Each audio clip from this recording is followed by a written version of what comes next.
Ready now. Perfect. Thank you, man. Regardless, 135 Jamin, can you please mute yourself as well? deafen he means. Yeah, just deafen, so that, yeah. you know, you can't hear Deafen, any so comments. you can't hear us. Yeah. Regardless, so while we're waiting on that, just both comps, they look somewhat interesting, you know. On the side of Baguera, you know, we see a fairly heavy stun comp with a good amount of damage over time thanks to both the Jester and the Shield Breaker. Just a very disruptive comp. And Jamin, sorry. I think you're alt-tabbing, just don't alt-tab. Perfect, right. Yeah, there we go. Okay, go ahead. Sorry, Silentia. Right, and then on the side of Jamin, we just see, you know, a somewhat standard mark composition, though, you know, with the Musketeer, which, I mean, looking at the name of her, we get to see J-Man's justification for using her over other characters, and I mean, can't fault him for that. No, you can't. But this is, I feel like there are certain mark comps that are just over the top, and that's just one of them. I feel like we talked about this with CEST yesterday.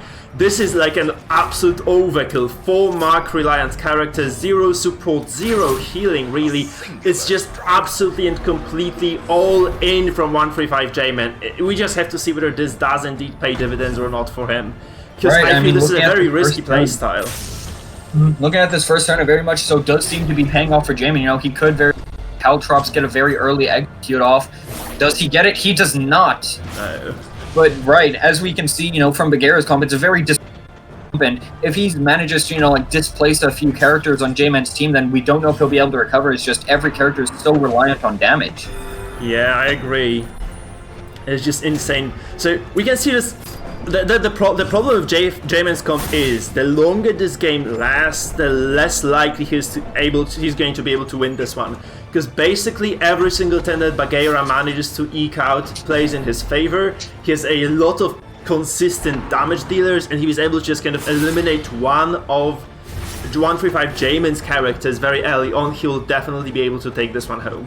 However, the game is looking quite dire right now. I actually don't understand this heal from 135 J-Man. He could have definitely just healed 1 HP. He could have just gone for an almost guaranteed execute on this Vestal. She lost 15% death blow. It's just like an 85% chance death blow there, which doesn't come through. Baguera though, still on this door here on this Vestal, he loses her from the get-go 10-2. That's exactly what the Markham wants. Very bad position. You know, he's lost a character, sure, but as well, you know, his Abomination is in 3rd position and Jester is in 4th, meaning that if he wants to try and finale, he'll have to, you know, move up and force his Abomination into 4th position, which he's just going to end up passing, which, as awful as it is, may be seen as a correct play. Just Baguera is forced into a very, very bad position here, and J-Man is just taking a very strong early lead.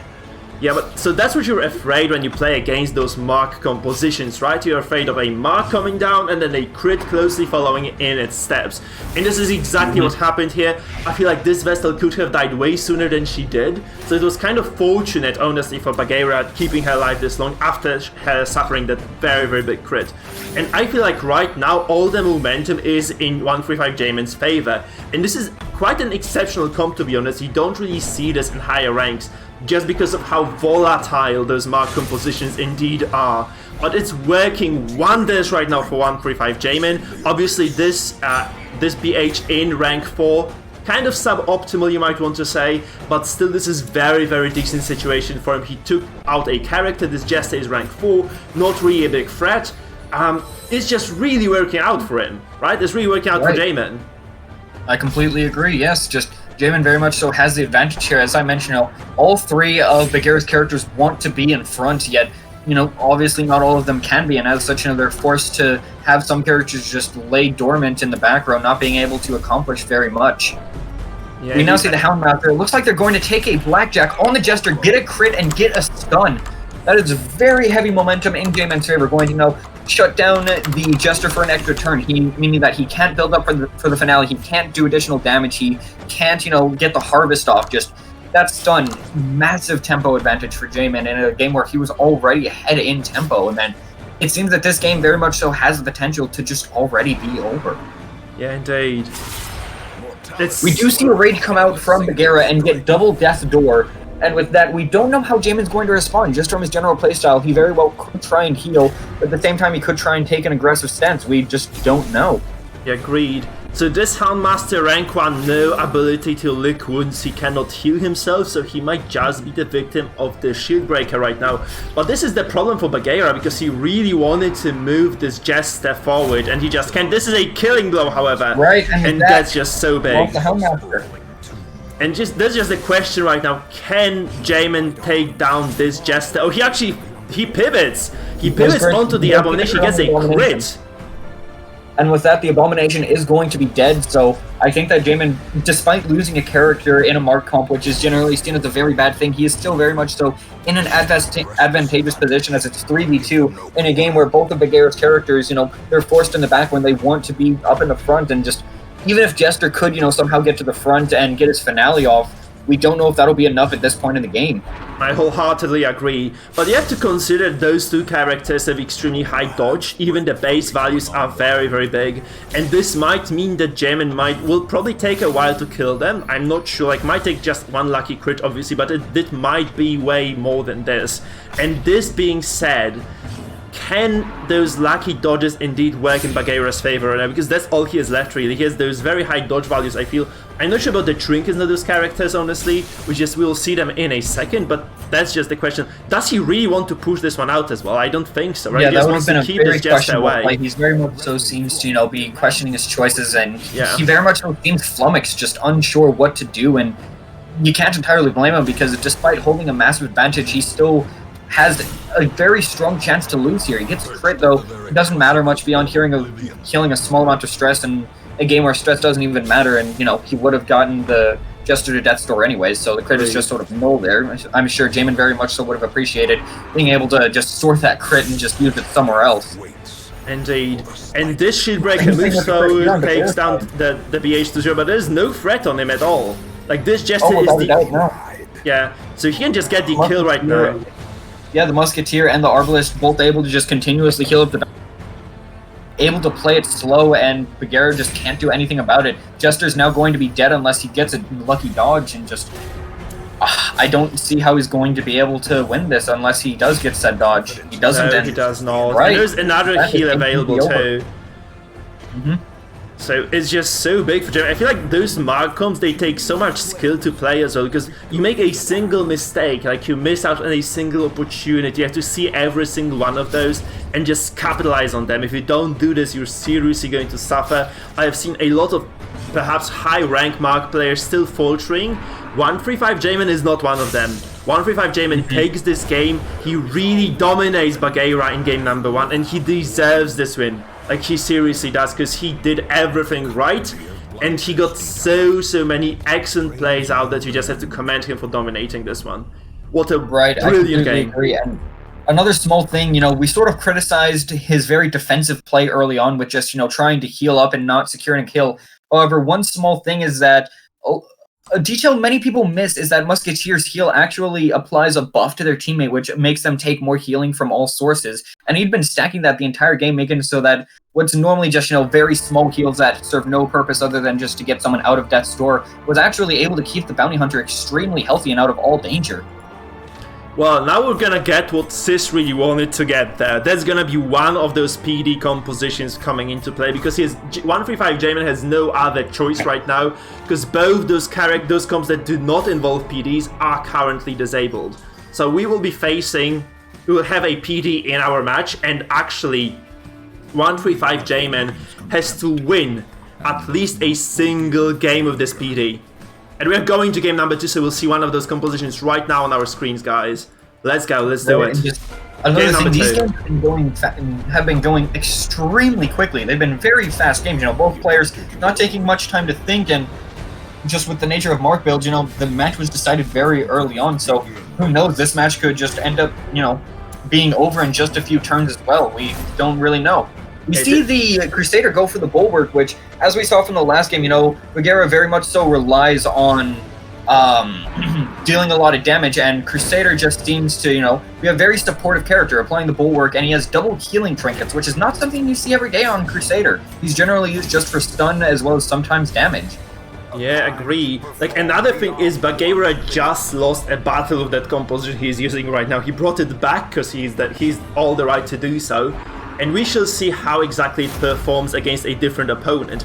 Obviously this, you know, he knows that this shield breaker brings a lot to the table. He's gonna be able to deal with this PD somewhat well. However, you have to kind of mark the purpose of the PD on this comp. It is not used for damage, it's not used for stress. It is used to buff this Grave Robber. And this Grave Robber is going to disable a lot of what... sorry, not the Grave, the Highwayman obviously. And he's going to actually damage a lot of Papai Baguera's compositions. Plans anyway. So first of all, he removes all the dodge from the Jester. And I feel now he's just gonna go for this Repose. But how do you feel about this move? Like prioritizing the Vendetta over the Repose?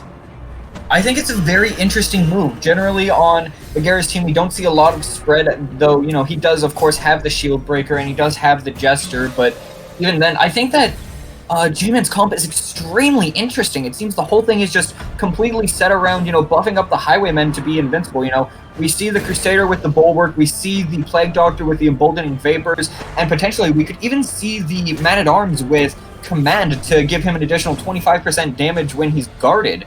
Yes, just this is one of the most unique builds I have ever seen.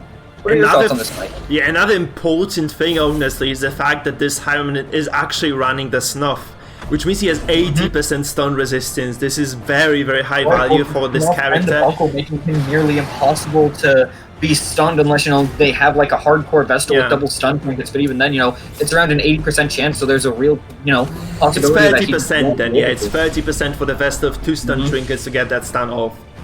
Right. Indeed. So yeah, we see a Bellow come out, and he just appears to be taking, you know, fairly slow. He's not trying to get any early kills. He's buffing up his Highwaymen, trying to Bellow and just, you know, make sure Baguera can't get any early kills, and just... I'd say that right now, the match is very much so in J-Man's favor, just in tempo, you know. They have very similar HP values, though Baguera has been stacking up this finale, but J-Man has just, you know, been getting this Highwayman to such an advanced level in damage that, who knows? We now see a Great Shot Blast, something that you normally don't see, though, because of all the buffs, is actually able to do a pretty substantial amount of damage to everyone. Yeah, I imagine that crits as well, because this usually crits. I'm used to this thing critting quite commonly as well, so if it crits somewhere down the line, it's just going to tear Baguera's ranks apart, seriously. That's what's gonna happen. And we can see this Jester also moving to position 2 right now, threatening this Crusader, I feel. There's a lot of threat on this character right now. And you have to remember, Baguera does have the Vestals, so actually guarding the Crusader will do you no good in this situation. You have to just try to heal this, or perhaps control this Jester somehow. And right now, Baguera is indeed moving this Crusader back, so this push comes through. And this means that also there's another little thing that Baguera probably didn't think through in this situation, because as I was kind of thinking about this Abomination landed in rank 3, and the only ability from rank 3 he could have used was first of all Transformation and perhaps a Bile or a Stun, but if he were to remain in the Beast form, this had to be the Slam. I'm actually kind of surprised he chose not to transform and use some of the human form skills, because this was perhaps an opening for the finale on the Crusader. You have to feel this was gonna be a dead Crusader then. Right, I completely agree, though potentially this is part of Baguera's plan. Maybe, you know, to build up the finale further and save it as potentially even just a way to deal with this, you know, 9 invincible Highwaymen. Just, he's facing such a unique build that maybe he's just trying to pivot his thinking a bit, though. He does just simply get the Jester back in position too, so maybe he's just going to try the early advantage with taking out the Crusader. We don't entirely know. Indeed. You see a point blank shot, and if you saw the damage values there, that was a low roll. That did anywhere from 20 to 40 damage without a crit. That damage is completely insane. Oh, I feel like this might have been... Yeah, that's just that Crusader, however. So this might have been like a turn order mistake. I feel like you can just use this MAA to at least delay the turn, perhaps, or just use the Crusader to heal. He has 2 healing trinkets, actually, so I feel like this was quite a big mistake, honestly, on the side of J-Man there. I feel like he probably could have saved this Crusader, perhaps delayed this for at least a single turn more. And right now, he has a character disadvantage against a stun comp of sorts anyway, because both the Abomination and the Vestal can indeed land those stuns if need be. So he has also this PD who is kind of known for not being the most effective character in the world. So she might not be. So the PD might just not be able to have the impact. Obviously, the crit here coming through, very big. Like this would probably force the absolution from Baguera over there. Oh, it's right, also we do see a virtue. And another small thing is that on the Plague Doctor, we do see Pit Fighter's helm as well as the saw. So very much you can see that its plan, from the side of J-Man was to embolden Vapors, then just simply, go for the incisions, not trying to keep her in the back end. In fact, going for the fact that many people want to pull her forward and just taking advantage of that. But regardless, despite me, in a way, sort of rooting for Damon just for him using such a unique comp, it's kind of hard to root for when he seems to just be in such a disadvantaged point. On the Crusader, we saw the double healing trinkets, yet despite that, it only increased the amount that he healed by 2 points. Normally healing only 5 to 6, and with the double healing trinkets, it only healed 7 on both parties. Yeah, I mean, Jaden sends a message here anyway with this comp. It's something you have to reckon with, right? Despite this kind of going sideways for him right now, it's such a potent team composition anyway. However, you have to question that guard over there, because a shield break can A-bomb both, can indeed break the guard instantaneously, and they do so. So it's a wasted 10 for the MAA. He could have been removing the buffs perhaps from those. So he could have been perhaps bellowing there or using command, right? Something else than guard, because the guard is absolutely useless against the shield breaker. That's what she's called, shield breaker after all, right? So she does break the shields. Very true. And and now we see the Divine Grace on the Abomination. However, we don't even entirely know if that would be very helpful, as Incision applies, I want to say, 4 bleed across 3 turns, and the Abomination has been hit by it twice, I want to say 3 times now. And just, who knows if that, Divine Grace will even be able to outbalance the raw damage that the Plague Doctor is able to apply, which, again, is not something that you hear every day. I'm actually surprised that damage from the Highwayman is somewhat low, because I kind of expected, I saw the Highwayman do absolutely ridiculous amounts of damage. Like, in my games, he has been shredding my characters to 0 HP within, like, the first 2 turns. Obviously, Baguera very careful not to trigger that repose too much, and this is something that kind of brought him to this position right now. And he's in a solid defensive stage. I feel like he can just continue playing this way, and he will eventually just take over J-Man. Obviously, do not want to play overly safe if you are Baguera, because we have seen we have actually already seen what happens to people who play overly safe in this tournament. They just drop out. And this happened in the first game, in the first matchup. Then Cetra, or Dog, like Shepherd Dog, he also almost dropped out of the tournament because he played too safe. And this might indeed be what, what decides this game here. Like, does Baguera know exactly what he needs to do or not? Because we have 2 opposed, right? Is that on the Highwayman, not only is he using Grave Shot Blast, which I want to say, it has a very significant damage debuff because it hits 3 people, but as well, he has 2 defensive trinkets, which means even despite the emboldening Vapors, he's not doing quite the amount of damage that you would expect, especially not with a riposte, despite it not being procced at all. Yeah. I mean, it's just gonna be very difficult target selection from now on if this PD eventually goes down, which she does. Which it does, yes. That was just points on Bulgarian side, and he got it. Yeah, what do you do if you are Baguera? Like, do you try to stun this Highwayman, who might just probably crit your Vest and just take her down to 0 HP within a single turn? That's a really big question mark for me. And besides the Jester, he very much so isn't in a very good position, regardless of who he hits, both of them have ripostes up, and I don't recall if we saw the Man-at-Arms trinket, so we don't entirely know if, he has the riposte trinket, but even despite that, it's still damage, it's still risking a kill, and there goes the last stack of A just for the shield breaker. So now they're in, they're in the hot seat. There's a good potential that they die. Though they do end up dodging, though, which is obviously very helpful for Baguera. Yeah, 50 dodge. I feel like maybe this MAA is sort of an overkill on this scope. Maybe J-Man needed a bit more pressure, because I feel like he just lacks a single damage dealer, which would force Baguera to play forward. Because right now Baguera can just play it safe and slow and steady. He'll eventually get the win. But if he potentially, if J-Man had like one more damage dealer there, like to just create some more threat, perhaps then it would have been a bit more of a risky situation for Baguera. Right now, Baguera seems to be taking this damage as well, so this is another crit coming out. You have to consider this is not a stress comp from J-Man in any way or form. However, this Abomination is almost dead because of the stress. So he has sustained a remarkable amount of stress and damage there, and this might just be the straw that breaks the camel's back. If this Abomination does go down indeed right now, this might mean the demise of Baguera. This is a dead A-bomb right now. And these are two very strong characters left for 135 J-Man, so this game is by no means over, I feel. And you gotta remember, despite the 2 deaths, again, it's such an interesting idea to stack all those buffs on the Highwayman, a very self-sufficient character, a character that does well in the end game, both from fairly decent dodge and as well just, from having the riposte that makes him, a less than ideal target for, people to deal with. And just, I think this is, again, one of the most unique and innovative comps I've ever seen. I'm really glad that we're able to see it in this tournament. Yeah, the accuracy, by the way, did you see that? He basically I saw that. is going to hit everything. At 134 accuracy, which is just insanity. He hits everything. It's like 1% chance to miss the shield break at this point, I feel, right? Because he has 50 dodge. So it's unlikely to ever miss. On the other hand, however, like, J-Man doesn't have that much damage, right? So you have to consider that. Like, Baguera might be able to sustain this. Obviously, this shield breaker right now in this position, she has still 2 stacks of Aegis, right? So this might be the problem. However, those heavy crits are actually starting to do stress damage, and Baguera is under pressure on both sides. We actually have the act that almost takes down the Jester. Just blocking and dealing damage to the Jester. Well, it doesn't kill, it does lower his death blow resistance chance, which could end up in the Jester dying a turn early. Was that a dodge? Was it really a dodge? Like, taking into consideration the accuracy of this character, how the hell did this Shieldbreaker dodge that riposte?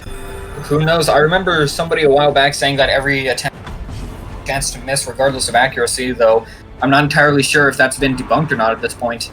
We had a discussion on Discord, and it doesn't matter who he targets. Both of them have a post up, and the Man-at-Arms does in fact have their post trinket, so that this Baguera, it's not even that he has to heal when J-Man attacks, he has to heal when he attacks. Indeed. Which is just a horrible thing for him to have to deal with. And the Jessica goes down, 75% death blow resistance, there's like a 25% chance to happen, and I feel like J-Man just got this now.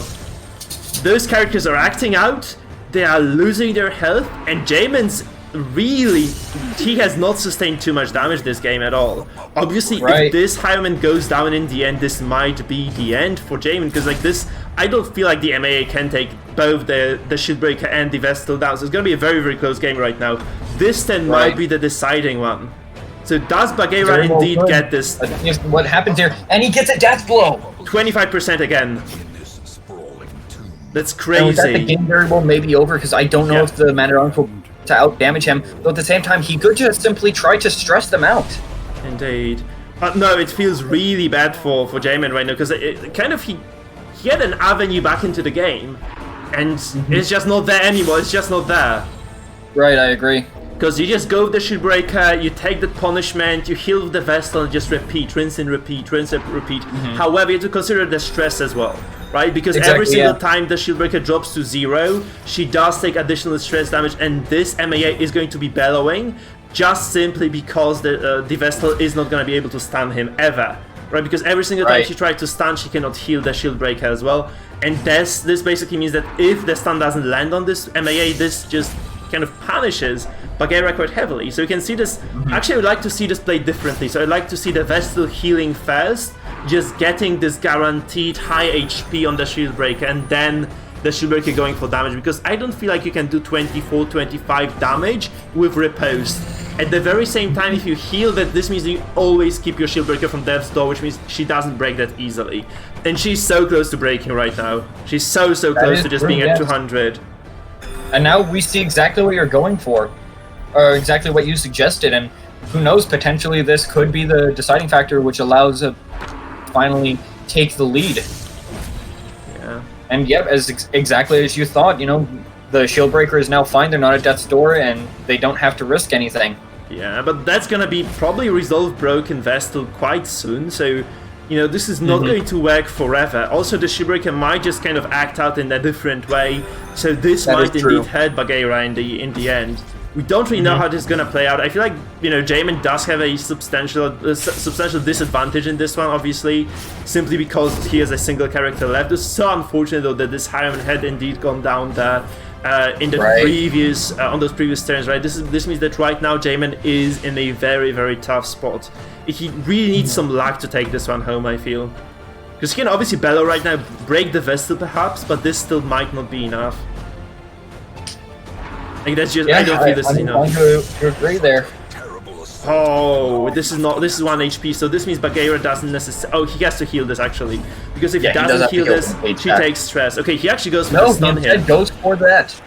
Yeah. Gets a crit on the Vestal, and he doesn't stun land. No, the stun is resisted. It's very big actually for Jamin there. So and now both characters are afflicted, and there is a chance here for something to happen. Yeah, I mean, I feel like if he bellows this, doesn't the Shieldbreaker have a chance of just dying there? It might just be the case. I don't believe so now. Because she has 164. She takes about 10 damage when she drops. No, that wouldn't be close enough. I feel. Then yeah, true. Yeah. Vestal's unable to heal this turn, however, because of the act out. We see the Mace Bash. Will that be enough to allow Baguera to drop his death blow enough and get the kill? Yeah, there's 55% death blow res on this MA. You have to feel this is going to be a coin flip now to decide the entire game. Yeah. It's an act out. Well, that's it's just a bit of stress. Yep. Oh, that's not a death blow though. And she could have easily died to that. If Jamin actually takes this Vestal down now, maybe, just maybe, he manages to push through this. I don't really know. He has to probably kill the Vestal though, right? He probably has to kill the Vestal there. Oh, there's such a close very difficult position to be in. Oh, he has the death blow! It's just the Vestal, mano a mano right now. Baguera, can he do it? I mean, he has healing, right? He does have the heal still. He has the. He does have healing, yes. So it is. She moves? No, he doesn't. If he doesn't get this kill right now, this might still be Jamin's game. Oh, he takes he gets the kill. And once again, we're going to a game 3. What an insane turn of events! Like that's such an exciting matchup. Insanity. Okay, that's just brilliant. You love to see that though. You love to see those best of 3s being 1-1 and just being resolved later. Okay, so let's just see what exactly happens right now. So I'm just gonna go to our pick and ban screen. We're just gonna very quickly have a look at what Jamin is gonna do right now, because Baguera can no longer use that composition, so there is no more Vestal Jester, right? So dry boys are out, so we only have moist boys and soaking boys left for Baguera, and he has to pick one of those compositions. So I feel like Jamin just knows what he's gonna be up against. He's gonna be confidently going into this one. Just those two comps quite similar in a way, like they, he can easily abuse the fact that both of them are AoE, so this probably what is gonna be the deal here. He has double repose on this comp. Probably he's just gonna skip to what he had, right? I feel like that's just gonna be the right course of action. And we are indeed going into the final game of the series right now. Let's do it. So let's see here. On Jamin's side, we got the exact same comp, and on Baguera's side, it seems to be a stressed comp. We got the, we have the Houndmaster, we got the Man-at-Arms, we got the Abomination, though a character that, despite having great stress, you don't actually see that often, is an Occultist. And what are your thoughts on this pick, Mike? I'm not a big fan of Occultist overall. I probably said this a lot on stream as well. I don't like the character too much. I feel like he belongs to this lowest tier together with the PD and with the Hellion and with the Musketeer. I don't see him too much being played as well in the higher ranks, so it's kind of a big surprise that high rank players choose to use him actually in those compositions right now. However, we do see the PD on the other side who kind of performed pretty well. We actually have seen a lot of those. The negative connotations around it, was able to do quite well, and once again, it's being pulled, which seems to be exactly what Jamin wants. Yeah, I mean, Jamin doesn't care about those pulls, because he's using this PD not to do damage, but just to buff the Harem and just to funnel all the power into the single character, which he's indeed accomplishing. And this might be a very similar game to the previous one. Obviously, no Vestal this time around to get those high chance stuns, so it might be slightly easier for Jamin to actually pull off his win conditions. Also, I'd like to see this repose being used at the very start here. I don't understand the Vendetta really. You can use it later, just can secure your position with that repose just being active, right? This prevents the Hound's Harries, and this means that you just kind of start the game on the right foot. Right now here, however, I'm not really sure how this is going to go. Obviously, I actually expected Baguera to go for the Antiquarian comp, which would have obviously put him at a way bigger disadvantage than he is perhaps now, because he's facing double repose. But anyway, this is such a huge crit. You have to just understand how much damage this singular Highwayman is doing. You see no real damage on this character as well. You see the snuff, and additional in the buckle, right? This is not that much damage, and he still packs a huge punch just because of the vendetta and because of those consistent buffs from the PD. Right, I completely agree. We see the what? We see the Plague Doctor resist a stun, incredibly unlikely chance. Is it? And just, I was going to compliment Baguera for that play, you know, just being able to shuffle in and out, being able to stack a lot of horror, which would then be complemented by the occultist, but the play was just sort of rendered slightly null because of the insanely unlucky chance of the Plague Doctor resisting the stun. Oh yeah, this was a stun on the PD, that's true. Okay, I just kind of misread that. Yeah, that's true. Sorry, that was my bad, yeah. So hey, no worries. We see the heal coming down on the PD, so this is the crazy healing crusade. I have not seen this before, really. In my maybe 2,000 games now, I have not even seen this happen once. Not a single crusade was a heal bot, and this one indeed is one. And there is no Jester to stop him right now. There is no way that this healing is going to be controlled. I mean, you can try to stun this, obviously, but that's just so unlikely to be the plan for Baguera. He wants to deal a lot of stress here. Honestly, however, like, Jamin's comp is fairly slow. Like, it does its job, yes. but it does its job very slowly and perhaps methodically, but still, that doesn't look too good. Like, you have to admit, like, Jamin is going to take a while. Like, this was like, I think 12 or 13 turns in the previous game, and that probably will be something quite similar here. If you give a stress composition 12 to 13 turns, it might just tear you apart with those bellows, with those Hound Harrys, with this transformation, and with the artillery. So all those stacks of horror that Jamin has right now, they're not going away anytime soon. I completely agree with that. However, right there, we did just see an incredible crit on the side of J-Man. You know, his Highwayman being able to crit the Abomination on the side of Baguera, bringing him from full health down to death's door in a single move. Something that we're more familiar seeing on a Leper, let alone a Highwayman. And now we see a defender coming out, just him trying to protect that Abomination, but J-Man, despite him not really being a stress comp, he's still spamming the bellows, most likely not for the stress, but instead the debuff, allowing him for him to sustain a lot longer. Yeah, but the question is, like, he doesn't have to endure damage there, right? He just wants to, I feel like that using the Reposer would be the better call, because you can repose the artillery. And this is just some damage, some pressure that you put on this, on this occultist that just isn't there for some reason, because he's just free to spam those abilities right now. Obviously, he might be relegated to healing right now, but at this point in time, this artillery comes down again. And can you imagine those 18, 20 damage repose consistently being dropped on this occultist? This would have been absolutely huge. Maybe this would have bought the time that Jamin so desperately needs. I'm very surprised he's not doing that. He's not reposing. And so now we actually do see the Crusader. Not only are they able to, you know, heal stress and give the virtue chance, but a side note of that is that it also clears horror, which seems to be a big part of Baguera's combat and could actually end up helping him a lot.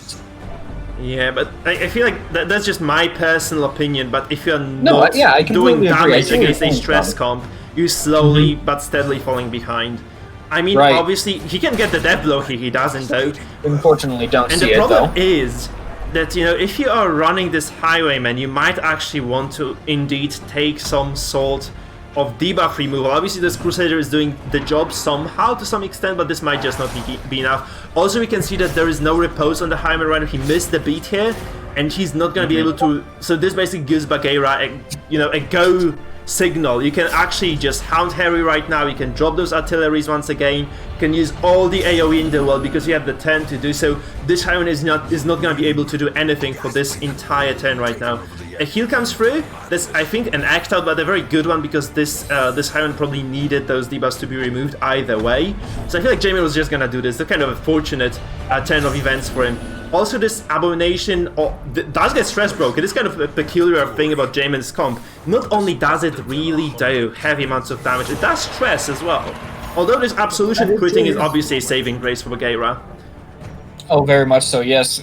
Just that Absolution critting, you know, normally the Highwayman had a real chance to, you know, just put him back to death's door with the Grape Shot Blast, though that crit, you know, puts him out of that range and just helps a lot. Now, on the side of J-Man, we see two afflicted characters, one of which is the Plague Doctor who just passes, and alongside that we see the Highwayman on his way to being afflicted as well, and the MAA not too far behind, and just, Yeah. At this point, Jamin's just very much so lacking in tempo. He's not been able to secure any kills, potentially pivoting his build, maybe getting rid of the snuff on the Highwayman and getting, the finisher, just being able to secure those kills could have helped him a lot, but at this point, I don't see how he's going to be able to win this. He's just so far behind at this point. Yeah, I agree. This is really the question of, does Baguera just automatic? That is 40 stress a turn from the horror alone. That is incredible. Obviously that's mitigated thanks to the bolster that was played early on, but even so. No, that just doesn't cut it, does it? The bolster is the only thing that keeps Jamin in this game right now, and he really isn't doing the damage he needs to be doing. I'm also surprised he doesn't drop the riposte immediately there. I feel like this is something that he has to be doing. He missed the beat twice already. And this is very, very big. We do actually see the Man-at-Arms get a Virtue, and an animation that I don't personally think I've ever once seen, since I've never seen one Virtue, but it is helpful for him, but he just continues to press Grape Shot Blast, it looks like. He's not getting his riposte up, meaning that he's not able to stop the Houndmaster, and, his Man-at-Arms is not riposting either, meaning he's not able to stop the Abyssal Artillery, and just the whole point of riposte is being able to, sort of get that extra advantage, get the turn when, during your opponent's round, and just, that's not what we're seeing here. We're just seeing him try to deal damage against a comp that is perfectly fine, since I feel like I remember in the tier list, it was sort of berated a lot, yet in this comp, the Bleeding Skull actually seems to be helping, Baguera a good amount, as he doesn't have to rely on the limited uses of Stygian, and he's just able to reliably heal up his characters. Yeah, the problem, however, for Baguera is that Jamin has a lot of stress healing, and he's actually doing stress damage himself.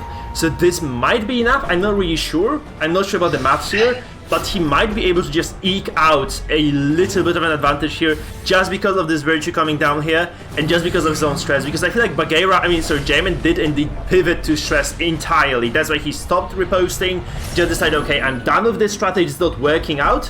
I'm just going to reap the rewards of the fact that this Highwayman can pivot into stress. And he's doing that is very true, yes. Potentially, and he's doing a lot of stress damage. So if this Crusader is indeed able to consistently, it's just basically the mastery of the Crusader right now, I feel. If this Crusader is indeed able to keep up with the stress healing for Jamin, he might just be able to push through. Scarcely and barely so, but still. Yes, as well, right there, we did see a very interesting play from Baguera. We saw his Abomination, instead of, just trying to Manacles, he actually moved back to second position so that he'll be able to put on the Beast Files, which will sort of hinder the Grape Shot Blast on Jamin a good amount. Regardless, we did still see Jamin finally just, sort of give it up and just put up the riposte, which helped a lot. The Houndmaster is now in Death's Door, and that could help him a lot, though. Unfortunately, the Virtuous Cries haven't helped terribly in the sense of getting virtues, though just simply delaying the stress a lot and delaying the horror still has been very helpful. We see the Abomination act out and kill the Houndmaster. This is great for Jamin. Yeah, you hate to see it for Baguera though, because this is an exposed free character line. That's what the Highwayman is waiting for. He's just waiting to drop those Grape Shots again. And that's such a nice part, right? The buff comes through as well. This is a very significant buff to the damage, I believe. Damage accuracy, I feel, or the crits. Right. I feel like I'm not really that sure about that, and it's hard to read that. It's damage, 30% bonus damage for a damage comp. And this Highwayman really has such a long buff bar right now. Have you ever seen a buff bar this long? Actually, no, I haven't. 12 lines, I feel like 12 lines over. That is crazy. Right, looking at all the buffs that the Highwayman has, it looks like reading the terms of service of a random app from a third-person company. Yeah.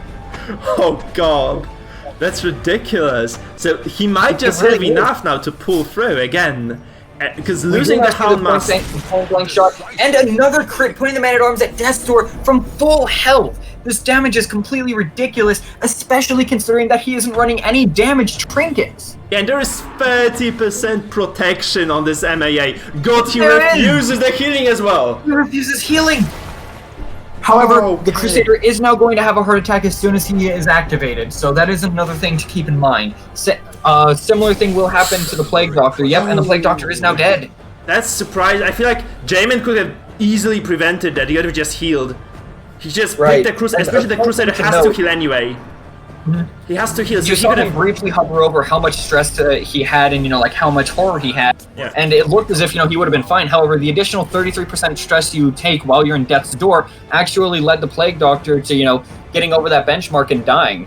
Which is just a very small detail of, if you have damage over time and you have horror, and the damage over time would put you in death's door, then that effect will proc on the horror that turn. Yes, indeed. But this PD would have died even without Hera, I think. This would have just been enough stress just from you dropping to death's door. I feel like Jamin just underestimated that unnecessarily so as well, so he might just lose the game because of this.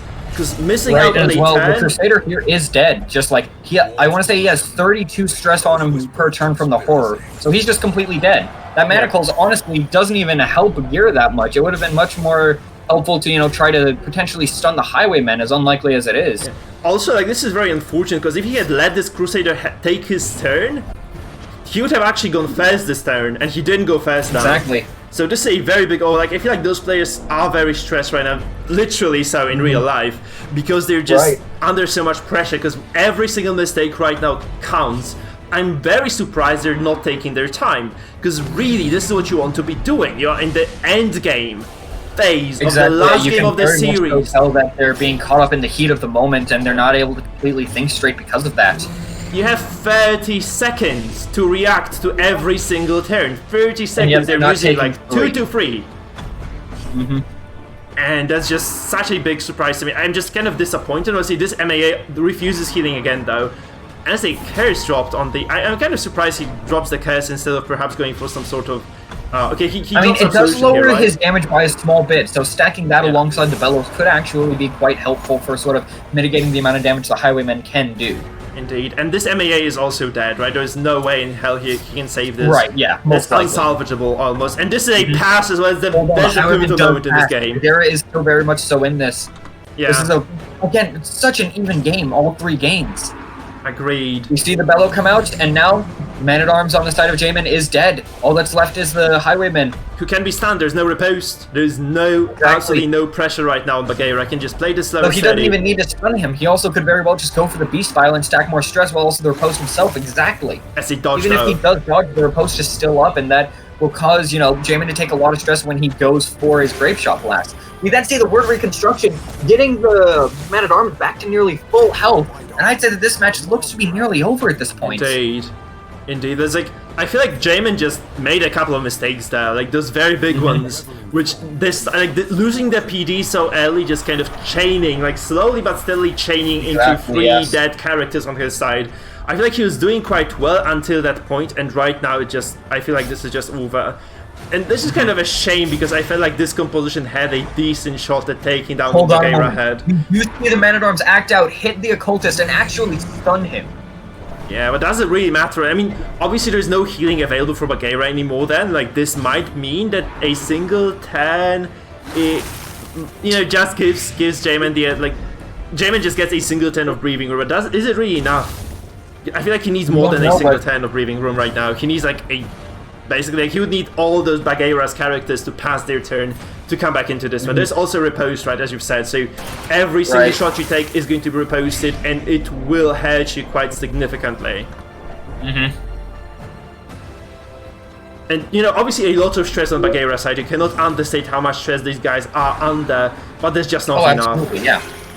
And since this game has been on knife's edge, I feel like losing this PD might have been this pivotal moment indeed, and might have led to Baguera just taking this very little bit of an advantage, this inch. All he needed was the inch, though. All he needed was this little inch here. Obviously, a heart attack on the MAA. However, this game is not over yet. No. The Beast We see the Beast File come out once again. He's going to get riposted. He's crit. Oh no! Death's door. Did Baguera just throw this? Ending in a double death door. He threw this! The stress. Oh my goodness. Oh no! He can't. He actually can't. Oh no, he cannot PBS now. However, the point blank shot still will most likely kill the MAA. That's a yes, he's dead. Do you think Baguera knew the corpses were gonna disappear? Was he keeping track of that? I don't think so, no. No, he's playing so... He very well could have, but I don't think so. No. And this might be this is the deal breaker. This corpse just going away. This could have been a double kill for this Highwayman. At least this would have done enough stress probably to break this Abomination, which it didn't in the end. And that's probably dead J-Man right now. Very unfortunate this corpse goes away. I'd say the match is over right there. Might have been simple maths for Baguera though. Maybe he knew. Like, maybe he knew. Maybe he knew. Maybe he's been playing the 10,000 IQ. Because it's 5 turns. CEST said this on Discord yesterday, I think. It's 5 turns for a corpse to go away. Right, but now the weakening curse, and that's game. Unless he manages to dodge here. Nope. Oh. And with that, GG to both players. Baguera ends up taking it. Yeah, Baguera advances. And we shall see if he's able to beat the winner of the follow-up match between Isle of RNG and Mizuken. Our good old mate Mizuken will be our third contender here, and Isle of RNG is the 4th one here. Okay, no, actually 7th and 8th. That being said, GG's to both players. Excellent game once again. Kept me on the edge of my seat for its duration. What an insane turn of events. I kind of feels bad for J-Man to be out season because I feel like he had so much potential. Probably those were I feel the best games of the day so far.